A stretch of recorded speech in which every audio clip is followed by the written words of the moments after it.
Uma boa pergunta, eu acho que todo mundo se lembra do que aconteceu por volta ali daquela época que teve aqueles lockdowns. O primeiro, vocês lembram onde vocês estavam? Eu lembro. Eu tava na escola onde eu dava aula, e aí a gente sentou todo mundo ali, a diretora falou, ó, gente, vai ser por 15 dias, se protejam e tal, e daqui a 15 dias a gente se vê. 15 dias. Você lembra onde você estava? E lá você foi, eu lembro. Não lembra? O dia que o prefeito decretou decretou lockdown, lockdown. aqui? Acho que era o Dória que decretou Não no lembro. governo do estado. Você lembra, Tuti? Eu tô tentando lembrar esse dia exatamente. Eu lembro, eu tava no trem voltando da faculdade, torcendo pra parar tudo, porque eu não queria mais pra aula. Sério? Só que eu não esperava que ia ser tanto tempo. Todo mundo achou que ia ser 15 dias. Legal. 15, depois mais 15. Exatamente. Cara, eu não lembro exatamente quando foi. Foi uma porrada, né? Então, eu também acreditava que seria. Eu falei com meu pai na época que seria uma greve dos caminhoneiros alongada. Eu achei que ia ser um mês de parada. Entendeu? Porque eu trabalhava numa empresa, vou falar mais uma vez, trabalhava com dengue, com a doença, e lidava com epidemias. Então eu fazia análise epidêmica e modelo para poder prever as epidemias de dengue.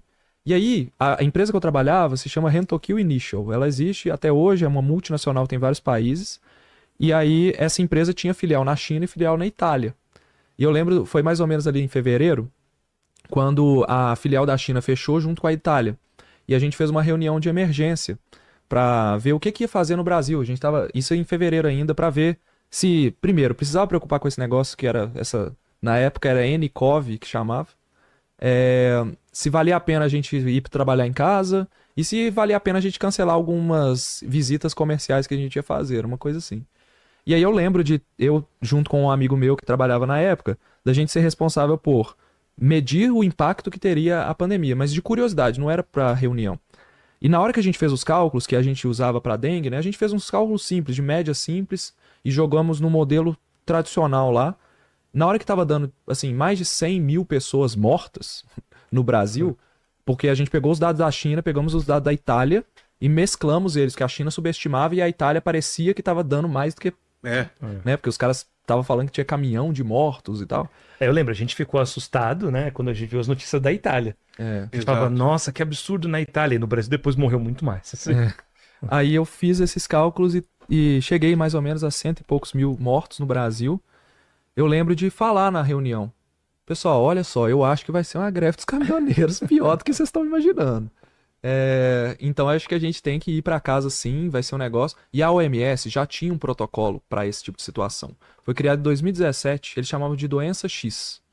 Que muita gente fala que a OMS já sabia, que o vírus foi lançado. Ela colocou uma expectativa de um vírus que tivesse alguns padrões, se acontecesse, seria essa doença X e o que teria que fazer. Exatamente. Por Como quê? você diminui. Baseado em coisas mais Baseado antigas. na história. Baseado exatamente né? no influenza, baseado no que aconteceu nas outras. Porque já aconteceu. Quando o navio genovês, lá da peste bubônica, desembarcou na Europa, aquilo se espalhou de uma forma que a gente consegue mapear isso e traçar modelos que falam, olha, se no Brasil entrar dessa forma, vai se espalhar dessa maneira. A doença era respiratória, já se sabia disso. Então, se você tinha como prever, a OMS tinha planos de emergência que incluíam o lockdown, incluíam uso de máscara, lavagem de mãos e distanciamento social.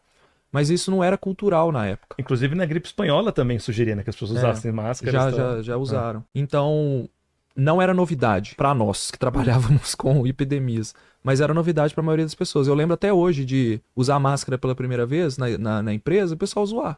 Tipo assim, que você está usando máscara, não sei o quê. E a gente eu lembro. Mas o estranho você viajava pelo mundo. Há muitos anos anteriores, os japoneses, principalmente, já usavam máscara. Mas é cultural. A cultura deles. Dessa cultura, né? Exato. Em metrôs, em trem. E a gente achava muito estranho. Falava, cara, os caras estão usando máscara. E tipo, era meio cultural. Porque tem um antecedente lá ou é uma... São as gripes de Hong Kong que... eu esqueci de falar, na verdade, em 1997 e 58, você teve as grandes gripes de Hong Kong, que pegaram a região da China, Hong Kong e Japão.